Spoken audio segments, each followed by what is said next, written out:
एक फकीर एक देश की यात्रा पर निकला। जब रास्ते में रात हो गई तो वे एक व्यक्ति घर रुक गया। उस व्यक्ति का नाम था आनंद।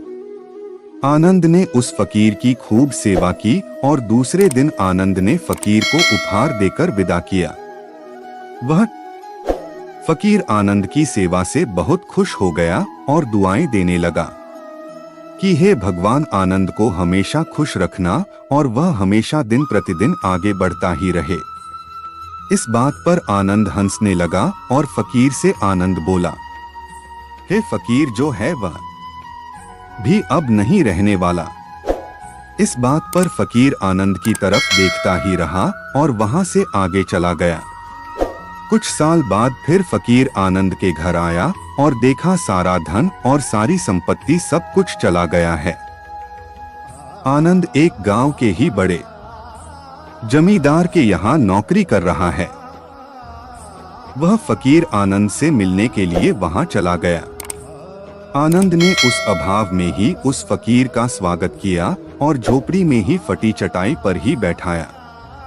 उसके पास खाने के लिए जो रूखी सूख रोटी थी वह खाने के लिए फकीर को दे दिया। जब फकीर वहां से जाने लगा तो उसके आंख में आंसू था और फकीर कहने लगा, है भगवान, तुमने यह क्या किया? तो आनंद फिर हंसा और कहने लगाया, अरे फकीर, तू क्यों दुखी हो रहा है?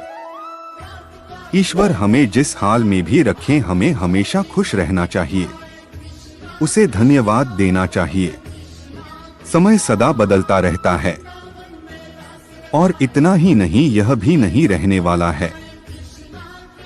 इस पर फकीर सोचने लगा कि मैं तो केवल वेश से ही फकीर हूँ, लेकिन सच्चा फकीर तो तुम हो आनंद। कुछ साल बाद फकीर फिर से यात्रा पर निकला और आनंद से मिला और देखा तो देखता ही रह गया, क्योंकि सब कुछ बदल चुका था। आनंद अब जमींदारों का जमींदार बन चुका था। उसे मालूम हुआ आनंद जिस जमींदार के यहाँ नौकरी कर रहा था उसकी कोई संतान नहीं थी और अपनी सारी संपत्ति और जायदाद आनंद को दे दी। फकीर बहुत खुश हो गया और आनंद से कहा, अच्छा हुआ वह जमाना गुजर गया। भगवान करे अब तुम ऐसा ही बना रहो। यह सुनकर आनंद फिर हंसने लगा और कहने लगा, फकीर, अभी भी तेरी नादानी बनी हुई है। फकीर ने फिर आनंद से पूछा, क्या यह भी नहीं रहने वाला? तो आनंद ने उत्तर दिया, हाँ, या तो यह चला जाएगा या फिर इसको अपना मानने वाला ही चला जाएगा। यहाँ पर कुछ भी रहने वाला है ही नहीं। अगर कोई चीज शाश्वत है तो वह है हमारी आत्मा, वह है हमारी मन की शांति, वह है हमारे मन का सुकून, और बाकी जो कुछ भी है वह हमेशा रह ही नहीं सकता। फकीर ने आनंद की बातों को बहुत ही ध्यान से सुना और वापस चला गया। जो होता है उसे स्वीकार करो।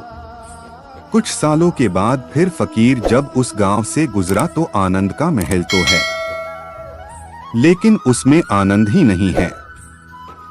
उसमें कबूतर गुटरगू कर रहे हैं। आनंद अब इस दुनिया में नहीं रहा, उसकी मृत्यु हो चुकी थी। वह फकीर मन ही मन सोचने लगा कि यह एक इंसान जिंदगी भर कितना दौड़ता रहता है और रोता रहता है, दुखी होता रहता है।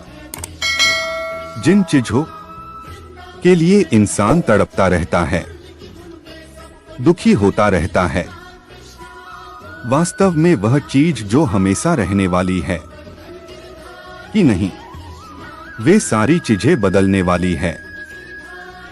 यह कहानी यह शिक्षा देती है कि हमारे जिंदगी में जब भी कोई मुश्किल, तकलीफ या दुख आए तो हमें यह सोचना चाहिए कि जिंदगी में इससे पहले मुश्किलें या उलझने आईं तो क्या वे हमेशा रुकी रही?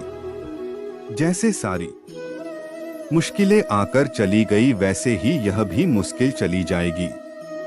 यह भी हमेशा रहने वाली नहीं है। तो आप हमेशा याद रखिए कि जिंदगी में कितना भी बड़ा दुख क्यों न हो, वह हमेशा रहने वाली नहीं है। ये दुख भी चले जाएंगे। एक बार अकबर ने बीरबल से कहा कि बीरबल, आज कुछ ऐसा लिखो कि जब मैं खुशी में पढ़ूं तो दुख, और जब दुख में पढ़ूं तो खुशी हो। तो बीरबल ने लिखा, यह वक्त भी बीत जाएगा। ये एक ऐसा वाक्य है, जब इसे खुशी में पढ़ेंगे तो दुख होगा और दुख में पढ़ेंगे तो खुशी होगा। मुझे उम्मीद है कि आप सभी को आज का यह वीडियो बहुत पसंद आया होगा। यदि पसंद आया हो तो कृपया आप इस सब्सक्राइब सबके साथ में शेयर जरूर करें।